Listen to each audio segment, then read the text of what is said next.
Então, eu pensei em chamar 7 artistas mulheres e falar um pouco do trabalho de cada uma durante esse tempo. E essa minha decisão foi muito intuitiva. Eu observei que dos 12 artistas que eu represento atualmente na galeria, 8 mulheres. Então, esse número me chamou atenção. Foi algo realmente intuitivo, não foi proposital, mas me abriu os olhos para uma realidade. Eu acho que eu estou cada vez mais procurando trabalhar com mais mulheres e mais atenta ao trabalho e à arte produzida por mulheres. Então, hoje, eu convidei 3 convidadas super especiais para falar um pouco sobre esse tema. Eu vou contar para vocês, então, de trás para frente. A Paula Klim, que é uma artista que eu represento na galeria, que eu já acompanho o trabalho há muitos anos, mas que no ano passado ela veio para ser representada por mim. E ela tem um trabalho incrível, a arte dela assim, acho que tem tudo a ver com o tema, é um trabalho fortíssimo, e ela vai falar um pouco sobre intuição, sobre a entrega que ela tem na obra dela, sobre a água, que é um elemento fortíssimo para a criação dela, e a gente vai escutar um pouco do processo criativo de uma artista que está vivenciando isso tudo durante a pandemia também. Aí, antes da Paula, eu vou conversar com a Sandra Hayashida, que já passou por vários setores, já trabalhou com moda, no setor eletrônico, varejo, e veio do mercado financeiro. Agora ela está muito focada em ações que tenham um impacto social e ambiental. Então, ela vai falar um pouco com a gente, vai dar uma visão bem assim prática e pragmática do mercado de trabalho para as mulheres, como ela pode promover sororidade nesse mercado, especialmente financeiro, que é tipicamente muito masculino, vai contar para a gente algumas situações por quais ela passou e vai falar também sobre como ela começou a colecionar arte, como ela tem feito esse colecionismo online, o que está chamando a atenção dela como uma nova colecionadora. A Sandra tem esse perfil de novo colecionador que é muito atraente para uma galeria, que é o colecionador que pesquisa o artista, que lê, que se aproxima e que estuda. Eu acho que a gente tem tanta informação provida pelo próprio artista e a Sandra consegue, então, ter esse perfil de absorver essas informações e, assim, também selecionar as obras para a coleção que ela está construindo. E vou começar, então, conversando com a Denise Matar, que vai fazer, vocês já conhecem a Denise, ela é uma curadora de grande projeção nacional, e ela vai fazer uma retrospectiva sobre as artistas modernas, vai falar um pouco para a gente sobre isso, as contemporâneas com quem ela também trabalhou, por exemplo, a Paula Klim, elas fizeram, a Denise foi a curadora da exposição da Paula no Centro Cultural dos Correios no ano passado, então ela vai falar um pouco dessa relação das duas, como foi a exposição, e traçar esse paralelo super interessante das mulheres atuantes no mercado de arte. As que se destacaram, por quê? Ela vai contar um pouco dessa história para a gente. Mas eu queria começar parabenizando a Denise por todo o trabalho maravilhoso que ela faz para a arte brasileira e destacando um dado, um fato que ela me falou recentemente que eu achei muito interessante. Durante anos, os jornais publicavam uma lista de curadores brasileiros e durante anos só o nome da Denise Matar aparecia na lista. Eram só curadores homens, ela era a única mulher. Então, eu achei esse dado muito interessante e eu queria que ela começasse conversando com a gente, falando sobre isso. Denise? Oi, eu não estou me vendo, não sei se vocês estão me vendo, mas eu sumi e está dizendo que não é possível iniciar o vídeo. Eu não estou te vendo. Vini, você consegue resolver isso? Coisa estranha. A gente Desculpem, treina pessoal. tudo, mexe tudo, mas faz parte. Desculpem a falha técnica aqui. Não saiu, faz parte. Então, mas eu vou falando enquanto você tenta aí me botar, a minha vai de voz mesmo. Ele falou que acho que é melhor eu sair e entrar de novo. Então deu algum erro. Será que é melhor eu sair? Vamos guardar a Denise entrar e sair, porque eu acho super importante a gente conseguir ver a Denise. Sim. Então, eu vou sair, tá? Puxa. Tá. Vai resolver. Não, a gente aguarda a Denise chegar. Eu acho super importante. Eu não sei se é conexão. Por exemplo, não estou mais escutando vocês. Vocês estão me escutando? Sim. Sim. Tá. Enquanto a gente aguarda... Gente, vocês não acharam interessante isso? A Denise Pareci. falou... entrou. Cheguei. Entrou. Chegou. Cheguei. É isso, né? A gente está sempre assim, meio estressado, sem saber o que vai acontecer com a tecnologia, mas faz parte. Então, você sabe que isso é verdade, é uma coisa que me impressionou durante muitos anos. Hoje, graças a Deus, tem várias outras curadoras que trabalham, que fazem, que aparecem e tal, mas durante muito tempo eu realmente era a única curadora mulher, pelo menos porque trabalhava muito, fazia muita exposição, mas realmente é trabalho difícil. Quando você quer fazer, principalmente exposições institucionais, você, na verdade, tem que fazer um trabalho também de produção, senão você não consegue fazer. Você tem que jogar nas 11 mesmo. Então, a gente vai dar uma olhadinha. Eu adorei o tema, achei o tema super interessante.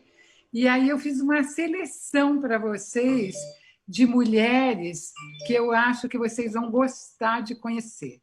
Então, antes de mais nada, eu não me preocupei em mostrar as mulheres que não se destacaram. Eu vou mostrar para vocês as que se destacaram, mas a gente vai começar já nos anos 1910, e eu vi o trabalho de algumas dessas mulheres numa exposição que aconteceu na Pinacoteca em 2015, com a curadoria da Ana Paula Simeone e da Elaine Dias. Então, nós vamos olhar a primeira obra, tá? Que é uma artista chamada Nicota Bayeux, que ela morreu em 1923. Gente, olha que atualidade que tem essa obra. Vocês vão observar na produção feminina que tem assim uma qualidade, uma sutileza que às vezes a gente não vê nas telas masculinas. O segundo trabalho que eu vou mostrar, também dos anos 1910, é a Nicolina Vaz de Assis. A Nicolina Vaz de Assis, ela foi uma escultora. Aí, vocês que moram em São Paulo, vocês estão vendo aquela famosa fonte das lagostas que tem ali na Avenida São João, é uma obra da Nicolina. E a Nicolina, ela ficou famosíssima, ela aprendeu sozinha, ninguém sabe direito como é que foi que ela aprendeu. Esse trabalho da serpente, ele está no Rio de Janeiro, na Quinta da Boa Vista, e ela foi uma mulher assim muito marcante. Ela fez os bustos de todos os presidentes, uma grande quantidade, que estão todos no Museu da República, no Rio de Janeiro. Foi uma mulher muito marcante. E eu vou mostrar uma terceira mulher dos anos 1910, que eu não sei se vocês conseguem ver, que se chama A Fertilidade, é da Regina Veiga. Gente, olha que beleza que é esse trabalho, e audacioso, porque ela faz essa nuvem que se derrama sobre a mulher. Então, você lê naturalmente como sêmen masculino. É uma beleza de trabalho, assim, espetacular. Regina Veiga. A Regina Veiga, sim, é uma artista que ninguém sabe quem ela é, mas ela era maravilhosa, né? Pode seguir o outro, tá? Aí a gente que a gente tem uma mudança muito grande na história. Pode continuar? Então a gente começa. A gente aqui no Brasil tem uma situação muito especial, porque a gente tem muitas mulheres importantes. Então, a nossa grande musa do modernismo, a mulher que começou no modernismo no Brasil, Anita Malfatti. Isso é um trabalho que ela fez na ilha de Monrigan, que ela estudou na Alemanha e nos Estados Unidos. Esse já é um trabalho do período dos Estados Unidos, que ela fez em 1915. Pode seguir o outro, que é um trabalho que se chama O Homem Amarelo, que está no Instituto de Estudos Brasileiros da USP, que é lindo também, tem uma força, uma energia, porque ela traz toda essa força do expressionismo alemão, um pouco temperada com essa vivência dela nos Estados Unidos, que é uma não é para hoje. A segunda dama do nosso modernismo é o slide que se vem a seguir, né? Que é a nossa maravilhosa Tarsila do Amaral, usando uma roupa do Jean Patou, né? Nada mais, nada menos. Tem uma coisa interessante que o Oswaldo de Andrade dizia que a Tarsila era a caipirinha vestida de Poiré, que era o grande cara, muito caipira, a Tarsila, caipira no sentido da ligação que ela tinha com a terra, da ligação porque ela era nascida na fazenda, criada na fazenda, e ela trouxe toda essa energia, ela vai trazer tudo isso, ela estuda com Gleis, com Léger, mas ela vai trazer tudo isso. Pode passar a obra seguinte. A Negra, né, que é a primeira obra realmente importante dela, que ela faz em 1923, onde ela vai buscar todas as histórias que ela ouvia na beira do fogão, que as escravas contavam para ela, né? E o último trabalho que eu vou mostrar da Tarsila é o que vem a seguir, que é O Sol Poente, que aí ele já é um trabalho quase surrealista, né? Com todas essas cores do pôr do sol, e essas pedras que vocês veem, porque a Tarsila ela é de uma fazenda que tinha uma quantidade enorme de pedras, e ela reproduz essas pedras nesses trabalhos, né? Então, todas essas memórias da infância dela ficaram muito calcadas no trabalho da Tarsila, que, como vocês sabem, acabou de fazer a exposição maravilhosa no MoMA, né? Pode seguir o próximo. Denise, Fala. posso só te interromper para falar uma Pode. coisa? Essa pintura da Tarsila, que você mostrou, ela com esse casaco, tem uma história super interessante, não é? De como foi que surgiu, que ela chegou numa festa, alguma coisa Super assim. atrasada. Isso. Ela chegou numa festa em Paris, super atrasada, mas quando ela chegou com esse mantô vermelho do Patou, ela arrasou tanto que todo mundo esqueceu. E ela era muito carismática, muito envolvente, né? Ela era uma mulher que chegava e acontecia, né? Independente da qualidade da obra dela, ela também era uma personalidade, né? Eu não me fixei só nas artistas, não. Vou mostrar para vocês também algumas mulheres que, como as nossas, colecionar, né? Essa aqui é a Dona Olívia Penteado. Dona Olívia Penteado era muito amiga da e o outro slide, e ela acabou se tornando uma grande patrocinadora do Villa-Lobos, né? E aqui do lado esquerdo tem uma imagem, vocês estão vendo aqui, a Carlota Pereira de Queiroz, que foi a primeira mulher brasileira a ser eleita deputada federal. A Carlota foi eleita pela Dona Olívia. Dona Olívia fez toda uma campanha para eleger a Carlota. E, gente, olha que foto maravilhosa, a Carlota, a única mulher da Assembleia Nacional Constituinte, e ela, então, vai de branco e de chapéu para a reunião. Eu acho demais essa foto, né? E, realmente, o Villa-Lobos, a Dona Olívia comprou piano para o Villa-Lobos, ela realmente... Né? Vocês vão ver no próximo slide, obras inacreditáveis. Esse Brancusi era dela, que hoje está no MoMA, e o Léger, que está no MASP. Ela foi uma das primeiras compradoras de arte moderna no Brasil, né?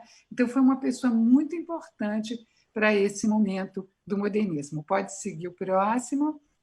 Vou mostrar para vocês uma outra mulher incrível, que foi a Eugênia Moreira, que era uma mulher que tinha um grupo que se chamava Teatro de Brinquedo, e ela fumava charuto, ela era uma mulher interessantésima.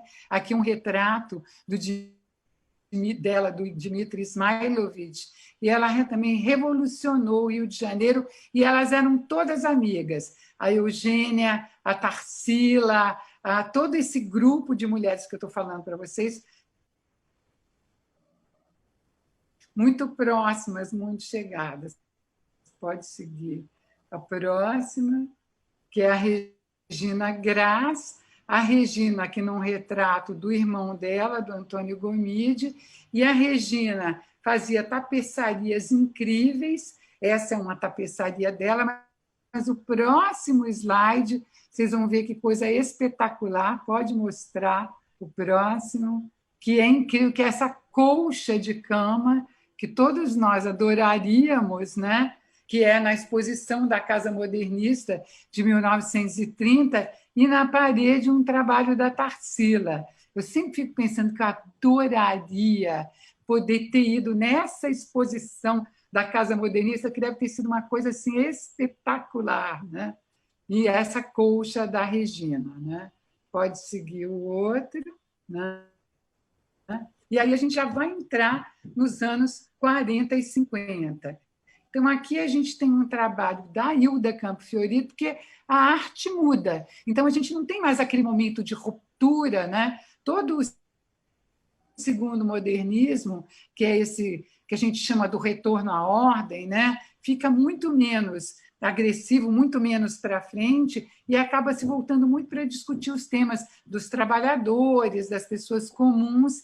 E a Hilda Campo Fiorito, em 44, é a primeira mulher a ganhar o prêmio de viagem ao Brasil no Salão Nacional de Belas Artes. Então, é uma pessoa que também consegue fazer o trabalho dela, pode seguir o outro, né? E a outra artista também super importante desse mesmo período é a Djanira. Djanira era uma artista de uma origem super humilde, ela era boia fria, para vocês terem uma ideia. Aí ela vai para o Rio de Janeiro e resolve fazer uma pensão. E aí esse pensão dela acaba se tornando... Ela desenhava já. Aí essa pensão dela acaba se tornando um point dos artistas. Aí ela tem um caso com o da Costa, fica amiga de todos os artistas e todo mundo fala, não, pinta, pinta, pinta. E ela acaba realmente se dedicando à pintura. Esse é um trabalho dela. O seguinte, eu acho uma beleza, que é uma vista da Lapa, no Rio de Janeiro, um trabalho assim espetacular. E a Djanira era muito combativa, ela era uma mulher assim que batia de frente com o governo todas as vezes que precisava. Ela sempre foi uma pessoa muito interessante, né? Pode seguir o outro. Vou falar também de pessoas que ajudaram a arte como um todo. Aqui a gente tem uma imagem maravilhosa, que a gente tem a inauguração da primeira Bienal, a gente tem o Titilo Matarazzo no meio, a de roupa clara é a Yolanda Penteado, do lado dela a Darcy Vargas, mulher do Getúlio, e depois a Niomar Bittencourt, né? Então, a Yolanda foi a pessoa por trás da elaboração da primeira Bienal, né? Pode seguir. E ela continuou trabalhando nas bienais, principalmente na segunda Bienal, que eu não sei se vocês sabem, mas a segunda Bienal do Brasil é considerada uma das mais importantes exposições que já aconteceram no mundo, né? Então, está aqui a Yolanda, o sorriso da Yolanda era famoso, né? E ela com o JK, que era outro sorriso famoso na inauguração da segunda Bienal, quando veio a Guernica, né? Pode seguir o próximo. A pessoa que mais ajudou a Yolanda a fazer essa segunda Bienal foi a Maria Martins, porque a Maria Martins ela tinha um trânsito internacional muito grande e é uma artista espetacular. Aí pode-se dizer, mas a Maria ficou esquecida. A Maria ficou esquecida há muito tempo, porque o surrealismo ficou bastante esquecido aqui no Brasil, né? Pode seguir o outro. Aqui, na terceira Bienal de São Paulo, a Maria, com essa exposição que vocês estão vendo, ganhou o prêmio da melhor artista brasileira na terceira Bienal de São Paulo, com esse conjunto, principalmente com essa escultura grande, né? Aí pode seguir o próximo, eu vou mostrar mais duas obras da Maria Martins, A Mulher e a Sua Sombra, que é de 1949, que está lá no Itamaraty, e vou mostrar mais uma para terminar, a Maria, que é uma obra gloriosa, que também está no Itamaraty, que é incrível, né? Que é o Canto da Noite, que é uma obra assim, é uma artista que tem uma força, uma energia, uma sensualidade, ela agarra você mesmo, né? É uma mulher incrível, a Maria, né? Pode seguir, que tinha um caso com o Duchamp, que é famoso, né? Aí vem outra mulher incrível, que é a Lina Bardi. Aqui está a Lina, numa foto de época, na casa de vidro que ela construiu. Pode seguir o outro. A Lina se tornou uma mulher importantíssima para a arte brasileira. E aqui eu coloquei uma coisa interessante, que eu coloquei aqui, arquiteto Lina Bobardi, porque ela não admitia que se falasse arquiteta. Ela dizia que ela não era arquiteta, que ela era um arquiteto, entendeu? Então, é ao contrário da nossa presidenta, que queria ser chamada de presidenta, ela não queria, ela queria ser chamada de arquiteto mesmo. E que ela faz esse prédio maravilhoso do MASP, mas pode seguir o próximo, mas não só o prédio. A Lina, toda a concepção do prédio, toda a concepção de apresentação que foi resgatada agora dos Cavaletes de Vidro, é uma ideia realmente da Lina Bardi, que é uma ideia interessantíssima. Por que ela fez isso? Porque quando o Bardi começou a comprar as obras de arte no exterior, ele comprou no pós-guerra. Então, ele podia comprar coisas maravilhosas.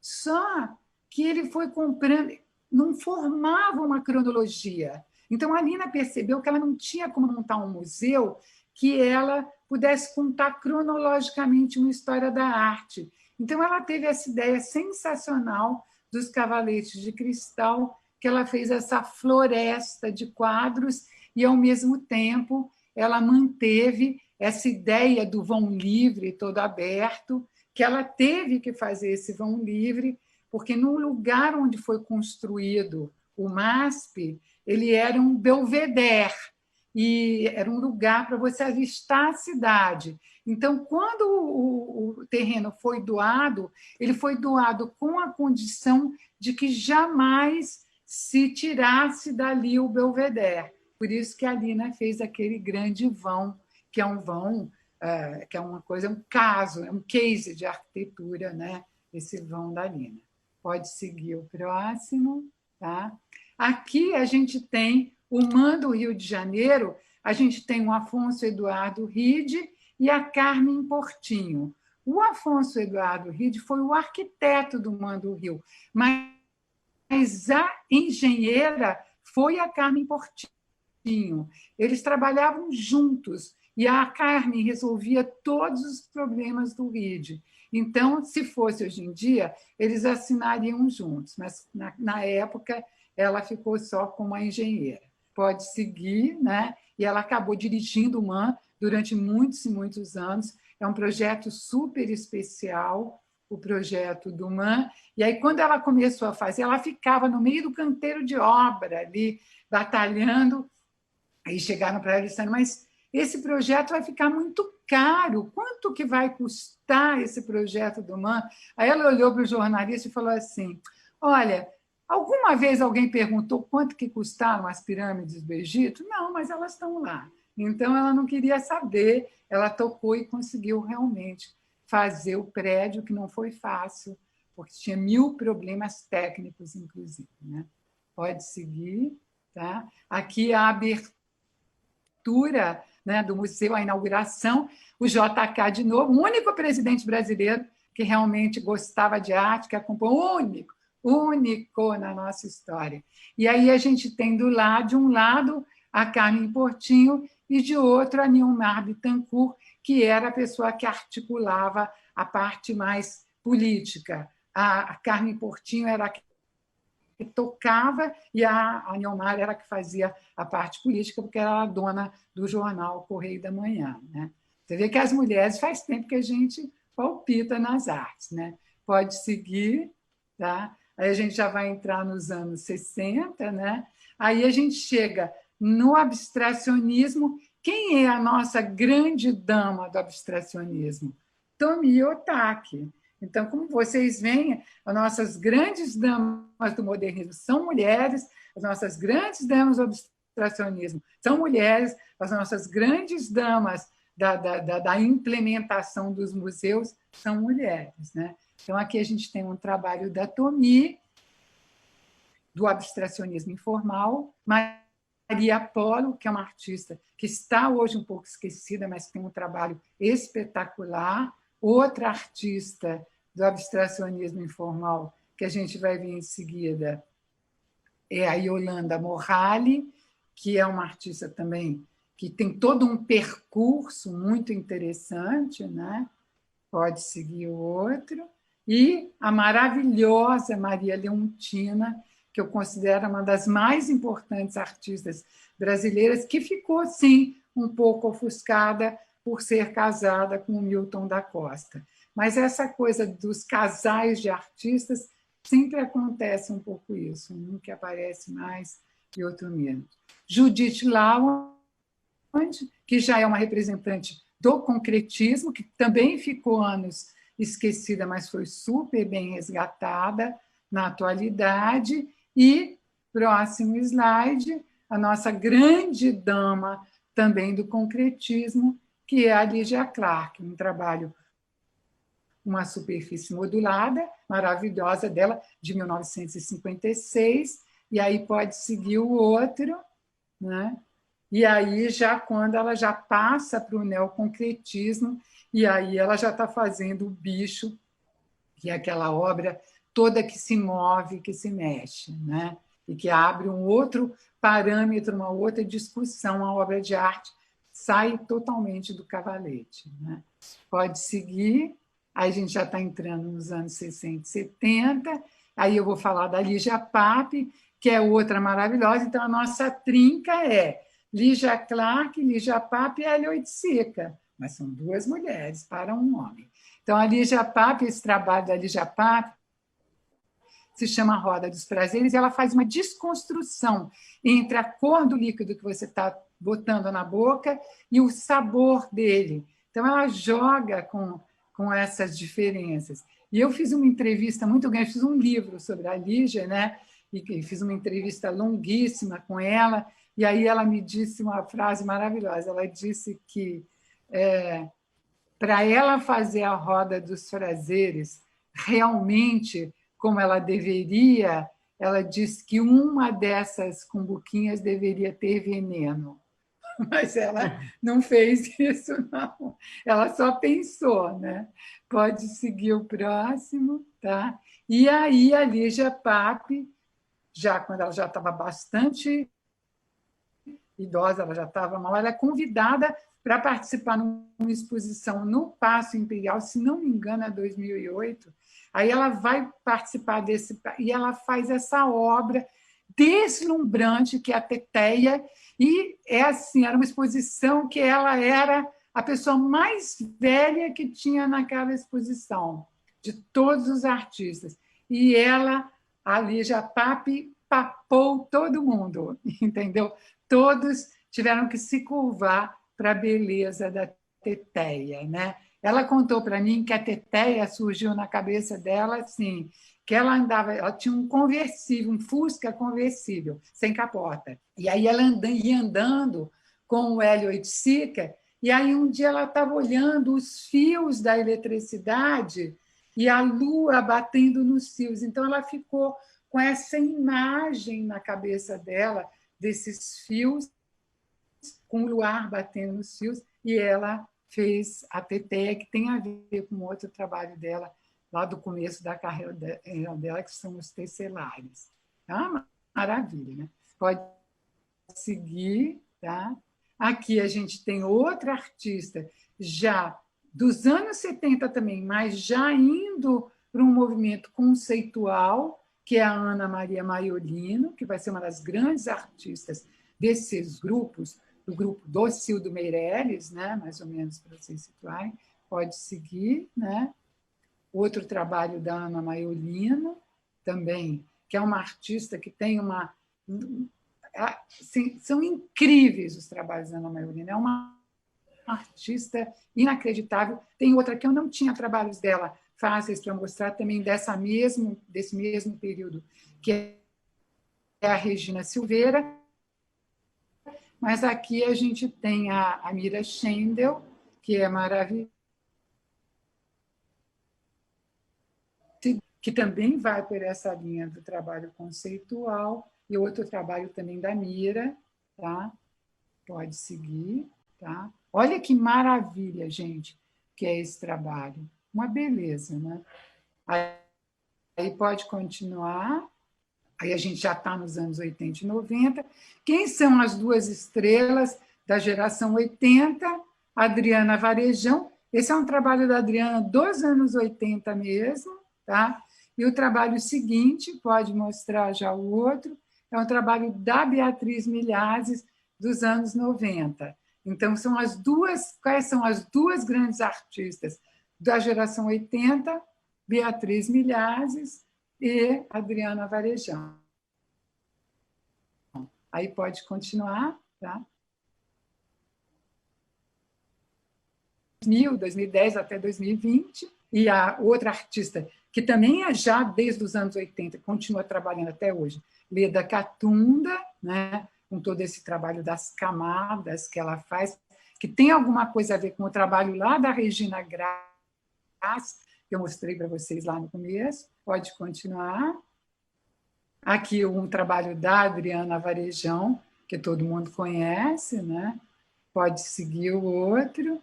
Outro trabalho também da Adriana, né? Desse negócio.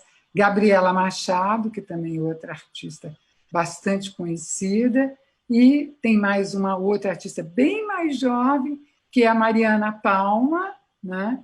Que também pintora. Eu acho maravilhosa essa volta da pintura, mas também continuamos tendo esculturas maravilhosas, como a obra seguinte, que é uma obra da Iole de Freitas. Aí eu queria dizer para vocês o seguinte, que ao longo do meu percurso, eu fiz algumas exposições de artistas mulheres. Fiz uma exposição da Maria Tomazelli, fiz uma exposição da Jandira Waters, fiz uma grande exposição em 2004, maravilhosa, que se chamava O Preço da Sedução, que foi apresentada no Itaú Cultural em 2004. E até hoje é considerado um dos maiores públicos que o Itaú Cultural já teve. E nessa exposição eu trabalhei toda essa questão do feminino, né? Como que o que a mulher faz para ser sedutora. E a gente tinha obras de homens e mulheres. Né? Pode continuar. Eu vou falar para vocês das duas. A petição da Sandra Mazzini, que eu apresentei lá no Museu da República, em Brasília, há 2 anos atrás, e a última exposição que eu fiz de uma mulher, que é o próximo slide, que eu fiz a exposição maravilhosa da Paula Klein, que se chamava Flúvios, que foi uma experiência incrível a gente trabalhar junta. Eu adorei trabalhar. A exposição ficou realmente impactante, mas depois a gente vai falar sobre ela. Então, era isso que eu queria um pouco apresentar para vocês, mostrar para a gente o poder das mulheres, o quanto que as mulheres são poderosas, quantos trabalhos maravilhosos vocês viram até agora. Era essa a minha apresentação. Voltamos para a Bianca. Maravilhosa, Denise. Maravilhosa. Obrigada por essa aula que você acabou de dar para a gente.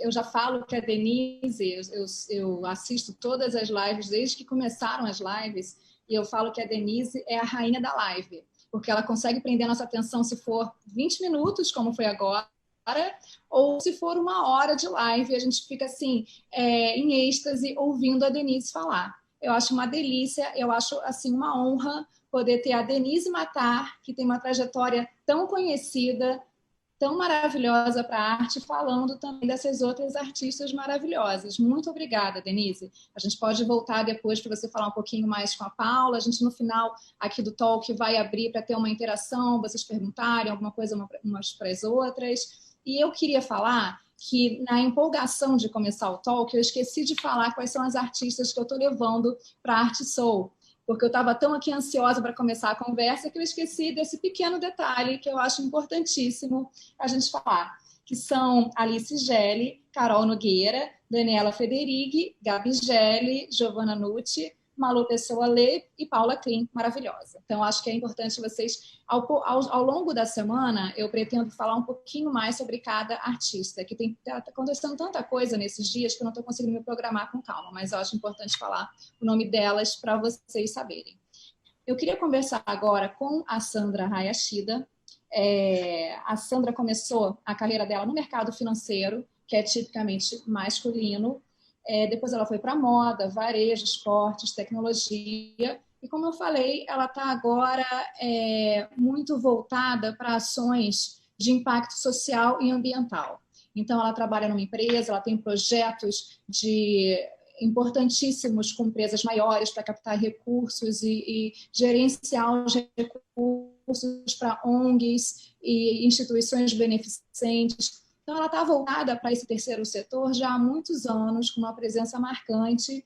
E, além disso, eu tenho a alegria de ter a Sandra como minha amiga e colecionadora de arte. Então, ela é uma pessoa que eu sempre pergunto, sempre troco ideias sobre artistas, o que tá prendendo o olhar da Sandra. Ela tem uma visão muito apurada, um senso estético muito grande, e ela tem essa questão toda que eu queria que vocês ouvissem um pouco mais dela. Então, Sandra, você está aí? Você tirou o seu microfone? Deixa eu ver. Estou te vendo. Está me escutando? Estou te vendo. Me escutando eu estava bem? só vendo as outras e não estava conseguindo te ver.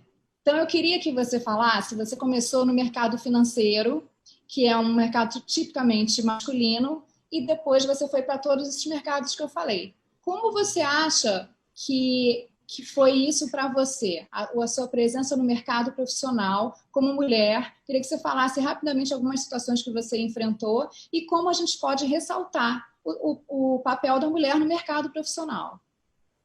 Bom, primeiro, boa noite, né, para todo mundo, a audiência. Estou vendo várias pessoas conhecidas também, então fiquei super feliz e também uma honra estar aqui com esse time, né, aqui da arte incrível, né, todas queridas, amigas, né, inclusive a Bianca me chamando de Sandra, eu tô achando estranho, porque, assim, meu apelido é Chan, né, então ela falar Sandra é um negócio muito esquisito, eu tô olhando aqui, o que ela tá falando, né? Quem é Sandra, né?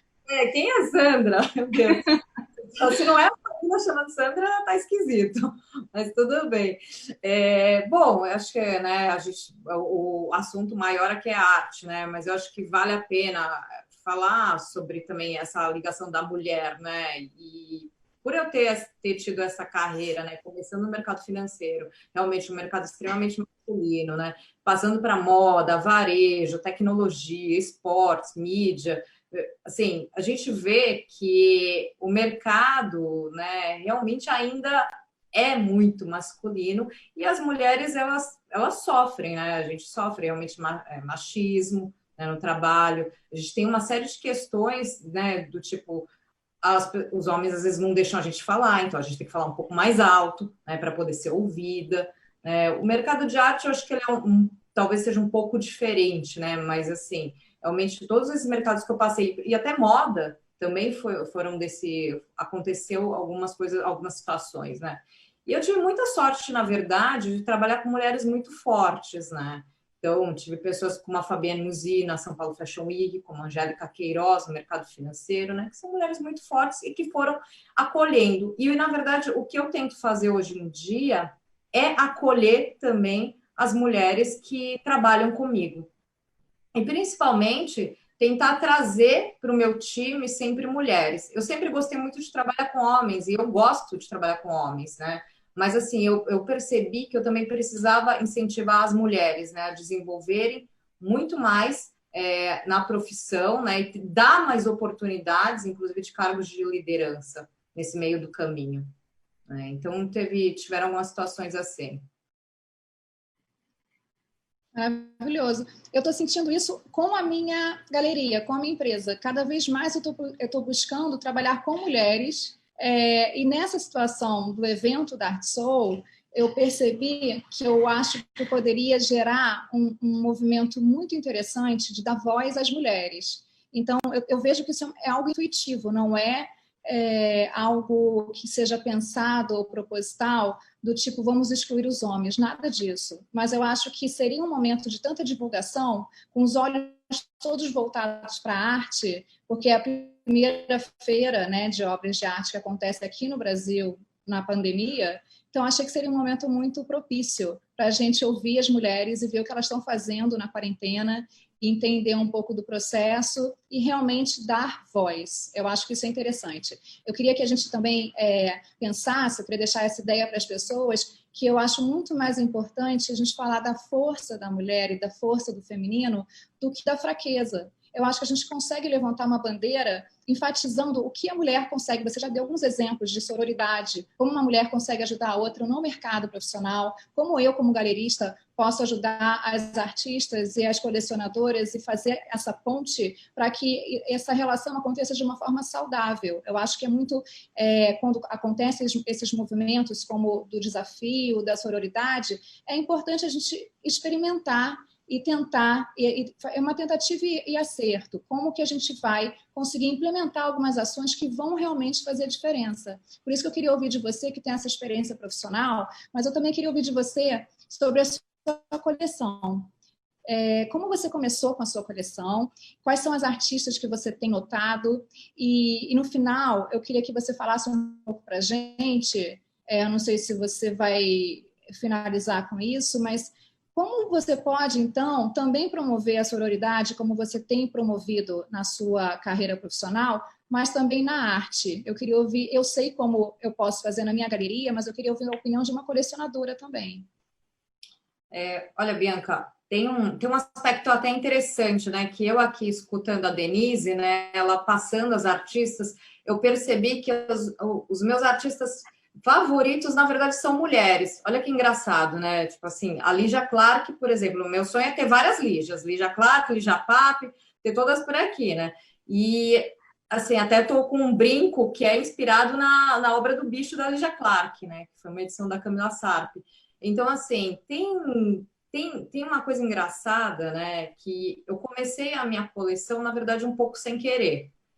Eu sempre gostei de arte, sempre fui exposições, mas eu comecei a conviver com mais pessoas ligadas à arte, os galeristas, né? O Ian, o Alan da Verve, você, né? E nisso, algumas amigas também, que eu sempre ia às exposições, eu comecei a me interessar. Mas, assim, no começo é muito difícil, porque você você ainda está entendendo o que você gosta, o que você não gosta, né? Tem uma opção, tem um leque muito grande quando você vai na Bienal, por exemplo, né? Quando você vai na SP Arte, quando você olha, né? Mesmo você olhando lá na Arte Soul, né? Tem tanto tipo de obra que você fica também perdido. Aí, com o passar do tempo, eu digo que pelo menos nos 2, 3 primeiros anos eu não comprei nada. Não comprei nada. Fiquei só observando, entendendo, vendo as coleções das pessoas, das amigas, dos amigos, e conversando e trocando e aprendendo sobre artistas, né, sobre galeristas e o mundo da arte em si. Então, quando eu comecei a comprar, foi quando eu já entendi o que eu gostava, né? E eu entendi também que, assim, o artista em si, a história do artista, como ele se posiciona, né? Tudo isso faz parte também da obra dele, e não só o fato de eu gostar. Então eu preciso saber da história, da obra, do processo criativo e do artista. Até me perguntaram, você compra arte para investir? Não compro arte para investir. Eu compro arte porque eu gosto. Realmente aquilo tem que me tocar de alguma forma. E, inclusive, agora nessa pandemia, né, eu olhava e eu falava assim, graças a Deus que eu investi em arte, sabe? Graças a Deus que eu comprei arte. Porque assim, a gente ficou preso em casa há muito tempo, né? E olhando para as paredes, né? E, inclusive, a Art Soul tem um papel super importante, porque está promovendo, né? Está trazendo todas essas obras também para a gente virtualmente, né? Então, por exemplo, eu já vi vários artistas que eu estou super animada em depois, né? É que eu gosto realmente de olhar da obra, mas assim, tá me trazendo um monte de gente, que nem a Alice Gelli, né? Que está na sua galeria, tem a Fran Chang, que está na Verve, né? Luísa Malzone, você também, outro dia eu gostei de uma obra da Giovanna Nucci, que nem sabia que era, conheço a Giovanna Nucci, adoro ela, então assim, começou a me trazer, né, de uma outra forma, não necessariamente eu preciso estar lá. Então, acho que tem tudo isso que foi acontecendo. E aí, uma outra pergunta que você me fez, né? Como é que a gente pode também promover essa sororidade né, nesse papel de colecionadora e tal? Eu acho que é realmente isso, é olhar para as artistas mulheres também, né? E eu acho que hoje em dia eu tenho um pouco equilibrado, assim, eu tenho artista mulher e eu tenho artista homem, tá? Mas é engraçado, meu olhar tem se voltado muito para as artistas mulheres, né? Não sei se me toca de alguma forma diferente, não sei, pode ser besteira, mas eu estou num momento que eu venho me interessando e comprando artistas mulheres. Inclusive, né, todas que eu falei foram todas que realmente me chamaram a atenção nessa época agora que a gente está tendo que acessar a arte virtualmente. Maravilhoso. Sandra, Sean, eu acho que é muito intuitivo esse movimento, da gente realmente estar voltando a olhar para as mulheres. Talvez eu acho que com essa luz na criação delas e esse foco, talvez de uma forma muito natural a gente acabe colecionando mais mulheres, ouvindo mais. Cada vez que elas têm mais voz, eu acho que é um ciclo. Eu acho super interessante. Você não está montando uma coleção exclusivamente de mulheres de uma forma pensada. É algo que vem acontecendo que a gente não se toca por quê. Por isso que eu acho legal a gente pensar o que será que está acontecendo, que a gente está notando tantas mulheres agora. Que movimento importante que está acontecendo também, sabe? Eu acho que é para a gente pensar, realmente. Adorei seu depoimento, eu acho super importante a gente ouvir de um colecionador, de uma colecionadora atuante, a opinião e como que ela começa a sua coleção, porque eu, como galerista, recebo muitas dúvidas de pessoas querendo iniciar a coleção. E muitas pessoas têm ainda esse distanciamento da arte e das galerias por acharem que é inacessível. E eu acho importantíssimo a Arte Soul chegar para mostrar que é acessível. Você tem ali todos os preços expostos, declarados, então você consegue se organizar, montar seu budget para então começar a sua coleção finalmente. Eu acho essa forma de democratização da arte muito importante. E eu acho que quanto mais a gente ouvir os colecionadores falando, mais as pessoas vão se sentir incentivadas para iniciar suas coleções também. Eu que trabalho com artistas também jovens em início de carreira, acho muito interessante essa troca com os novos colecionadores. Obrigada pelo seu depoimento. E agora eu queria passar a palavra para a Paula Klein.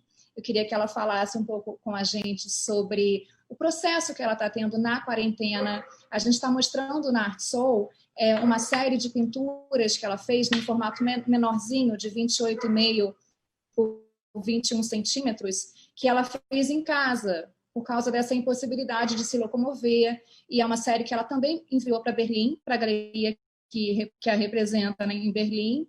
E a gente conseguiu também segurar algumas obras para mostrar na Art Soul, que eu acho que são assim de uma sensibilidade ímpar e de uma sofisticação que são muito claras e evidentes no trabalho da Paula. Então, Paula, eu pensei um pouco, quando eu estava bolando esse tema e esse talk, como a sua intuição é clara e é presente nas suas obras. Tem aquele vídeo da sua performance na água, que acho que é maravilhoso, que encanta, e que a gente vê muito o elemento feminino em você. Eu acho que a força do feminino se resume também à sua obra e a você. Eu queria que você falasse um pouquinho mais com a gente sobre isso.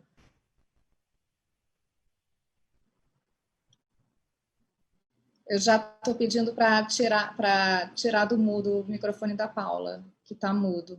Peraí. Voltou. Saiu? Veio. Voltou? Tá... Eu que tinha colocado no mudo, desculpa. Tudo bom, meninas? Tá. Então, primeiro, obrigada, Bianca. Quero te agradecer pelo convite e te parabenizar também por essa quarentena, você ter ficado tão ativa, ter feito tantas coisas da galeria. Acho que foi assim, uma ação bem bacana que você fez, todo mundo percebeu, né, o quanto você movimentou o cenário da arte. Então, parabéns.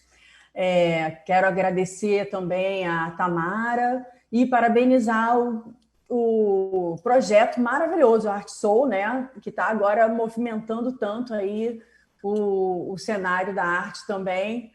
né? Tem que dar os parabéns, porque os artistas devem estar mega agradecidos. Eu estou, pelo menos, porque assim, mostrar o trabalho da quarentena é uma coisa super importante. Eu acho assim, que foi um momento super difícil para todo mundo, isso é óbvio, né? Está sendo ainda, mas, o pior já passou, mas ainda está sendo. Mas eu acho assim, para o artista, né? Todo mundo sabe que os artistas são mais sensíveis. Então, assim, todos os trabalhos feitos durante a quarentena têm uma importância muito grande. Então, você pegar agora e mostrar esses trabalhos, colocar esses trabalhos assim, para as pessoas verem, é muito legal. Esse seu projeto foi muito legal. Eu acho que bem bacana mesmo. Parabéns. E, bom, e parabéns a vocês, meninas, que todas têm uma representatividade enorme feminina na arte, né? Bianca como galerista, a minha deusa Denise Matar, curadora. Desculpa as outras, porque é óbvio que a Denise, né, a gente teve aí uma relação enorme. Eu também adoro a Bianca, amo a Bianca também, minha galerista. Mas é claro que eu e a Denise, a gente teve uma relação assim, muito forte aqui durante o nosso trabalho. Sandra, eu não conheço, mas uma querida, né, colecionadora. Então, assim, parabéns, todas com uma representatividade enorme na arte. Então, assim, eu acho também importante a gente dizer que a gente não está aqui nesse tema feminino levantando nenhuma bandeira. Eu acho, assim, que quando a gente fala em sororidade, a gente está falando em irmandade, em união, né, acima de tudo. Não sei se vocês concordam, mas, né, acho que é isso, né? O nosso união, que faz a gente ficar mais forte. Então, eu acho assim que eu queria falar da força da mulher no fazer artístico, exatamente pelo lado, a Bianca falou 1000 vezes, né, em intuição, exatamente pelo lado da intuição mesmo, né? A intuição, ela é a integração dos nossos 5 sentidos, né?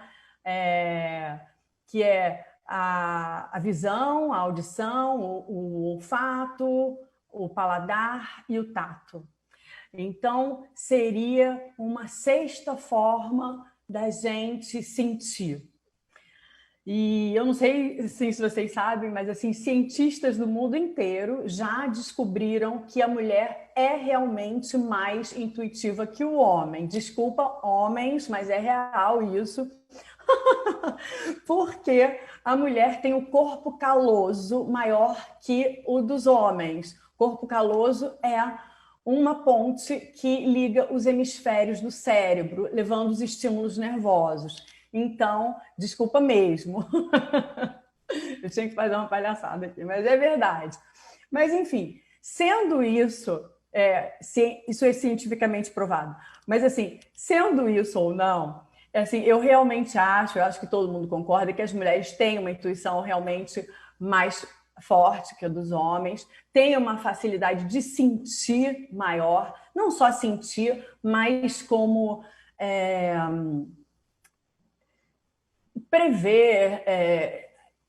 prever coisas e até pressentir, né? E até analisar os sentimentos dos outros, enfim.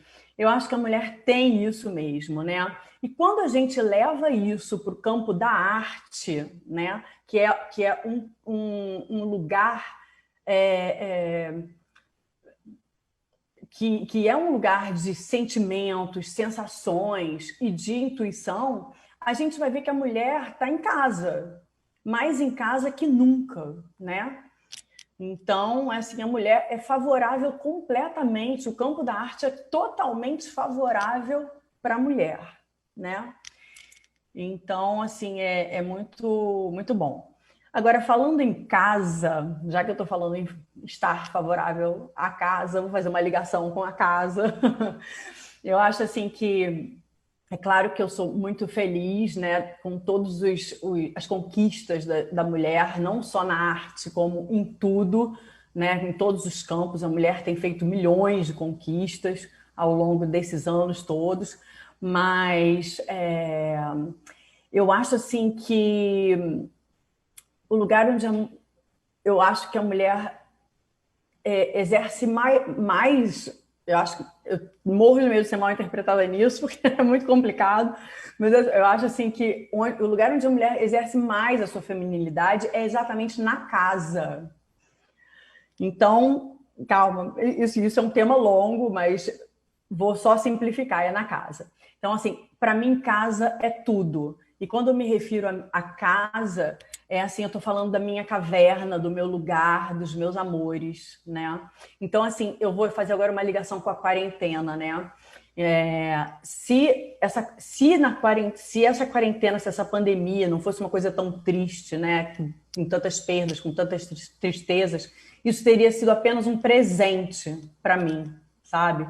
Porque estar em casa, para mim, com a minha família, é onde eu posso exercer de uma forma mais ampla a minha feminilidade. Nada se compara. E agora eu vou falar de uma outra coisa que eu acho super importante, até a Bianca teve presente.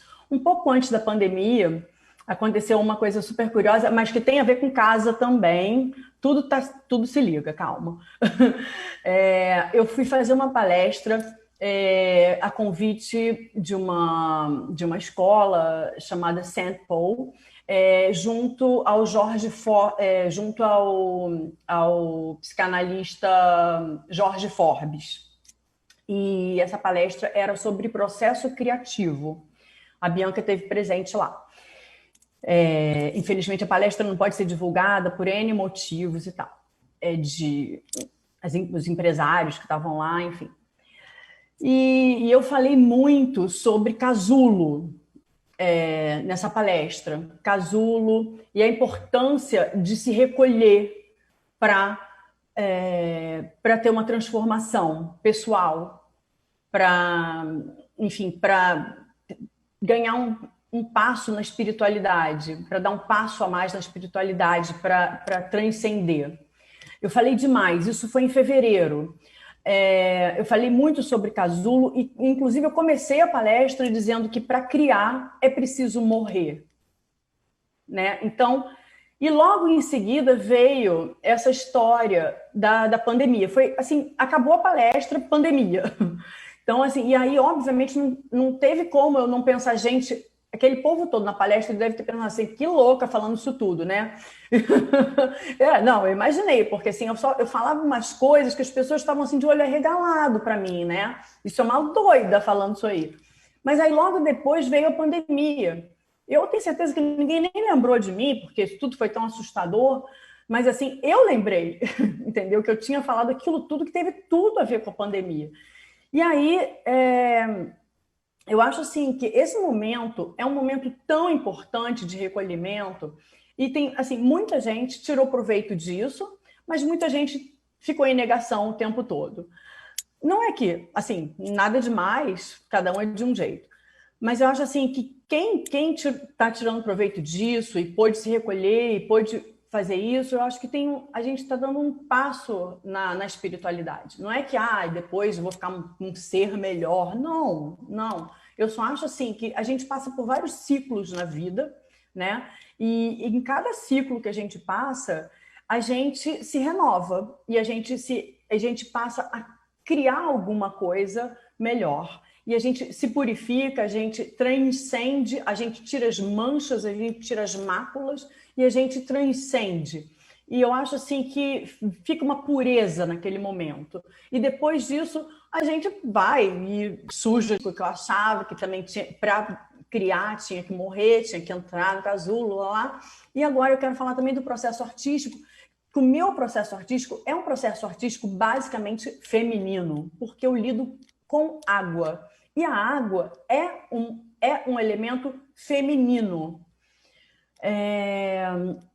Eu não sei, assim, né, tem muita gente que não sabe, mas o meu trabalho, a pesquisa do meu trabalho é uma pesquisa pautada na filosofia oriental milenar, né? E no taoísmo também. E os chineses dizem que a água é um elemento feminino. Então, assim, eu Quando eu escolhi trabalhar com a água, eu escolhi trabalhar com a água porque a água, ela tem uma força absurda. A água faz o que ela quer. Ela só faz o que ela quer. Ninguém consegue controlar a água, né? Então, assim, e nós mulheres somos muito controladoras. É fato. Fato. Então, assim, nós somos muito parecidas com a água. Muito. Então, quando eu escolhi trabalhar com água, eu escolhi uma amiguinha para brincar, entendeu? Tipo assim, eu vou brincar com a amiguinha aqui. Então, assim, é um jogo que eu criei é um jogo que eu criei no estúdio. Então, assim, eu dou espaço para ela, né? Eu falo, olha, tá, agora você vai. E aí eu peço licença, agora é minha vez. Agora é minha vez, tá, filha? Calma. Então, assim, eu acho assim que se a gente não se matar, eu e a água, até o fim, né, vai ser um sucesso. Mas, assim, é isso, basicamente é isso. A força da água é absurda. E a força da mulher também. Então, assim, eu acho que o meu processo é muito feminino porque são duas mulheres juntas, eu e a água, brincando e, né, disputando ali um território, mas de forma amigável, pelo menos até agora. Então, gente, basicamente é isso que eu queria falar. Eu não me atrevo a falar de mulheres artistas, porque nós já temos a Denise, que já deu uma aula, e eu imagino se eu ia me atrever aqui a falar de história, de arte. Não dá, né? Não tem condição. Então, é isso, tá? Foi um prazer. Eu agradeço também aos que estiveram aí escutando a gente. Obrigada, foi um prazer. Obrigada novamente, Bianca, pelo convite. Obrigada, Tamara. Obrigada, Sandra. Um prazer te conhecer. Obrigada, Paula. Adorei o seu relato. Que bom. Adorei o seu relato. Eu estou vendo aqui o Insta e estou vendo o Zoom, eu fico meio perdida. Gente, mas olha, adorei o seu relato. Eu acho que você sabe muito bem usar a sua intuição na sua arte. É uma aliada. E, claro, a água, como você explicou para a gente, esse elemento que você resolveu casar e resolveu trabalhar, até por questões também pessoais. Eu acho que quanto mais a gente conhece a sua obra, mais a gente vê você escrita lá. E é muito interessante a gente ver toda essa entrega e toda a espiritualidade, toda a generosidade que você tem. Isso fica muito claro. Eu queria, então, agora para a gente encerrar o nosso papo, abrir para perguntas entre as convidadas, se vocês quiserem falar entre si, comentar o que foi falado aqui, para a gente poder ouvir um pouco o que cada uma achou e interagir. Acho que a gente pode tirar o microfone, colocar o microfone de volta, quer dizer, para a gente conversar um pouco. Eu queria fazer uma pergunta para a Paula, justamente, que eu fiquei curiosa, que é o seguinte: durante todo esse período da pandemia, a Paula foi colocando, basicamente no Instagram, né? Para mim, ela mandou algumas coisas para o Zap e tal, mas ela foi fazendo vários tipos de trabalho. E aí ela fez uma série de trabalhos que não é exatamente nova, porque já existe isso no trabalho dela, mas são seres desconstruídos que eu achei tão interessantes que eu pensei que no Art Soul ela ia mostrar esse trabalho, mas ela acabou fazendo usando um outro trabalho que ela fez paralelo também. E eu fiquei curiosa de perguntar para ela por que ela não botou os monstrinhos que ela fez tão incríveis, que eu fiquei imaginando, sabe? Quando a gente fez a exposição juntas, ela fez as digigrafias, e aí todo mundo, não, vai pôr 3, vai pôr 4. Eu falei, não, gente, vamos botar todas. E aí a gente fez uma parede assim com todas as digigrafias, que uma foi potencializando a outra. E aí, quando eu vi os monstrinhos, eu não sei que nome que você dá para eles, para elas. Ainda não dei, mas são os monstros, né? Eu fiquei imaginando todos juntos, assim, né? E aí eu queria te perguntar por que você optou por outro trabalho. Ai, Denise, então, boa pergunta. Então, primeiro eu fico feliz que você já tenha imaginado, né? Você até botou uma vez você fez um comentário dizendo que você imaginou uma parede, tudo. Eu imaginei que você fosse imaginar mesmo. Até eu já imaginei isso, né?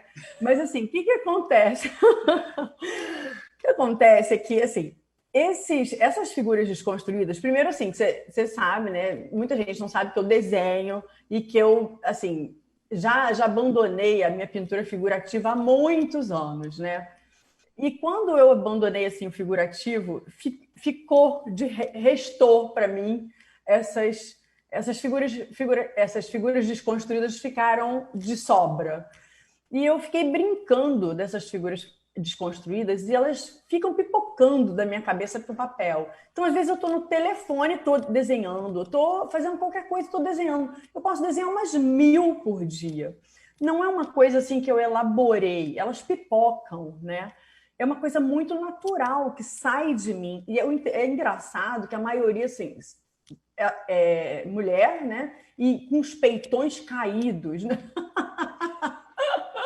São horríveis, mas são interessantíssimas e fortes, né? Umas figuras fortes e feias, mas assim, interessantes. Expressivas, né? Expressivas, muito fortes.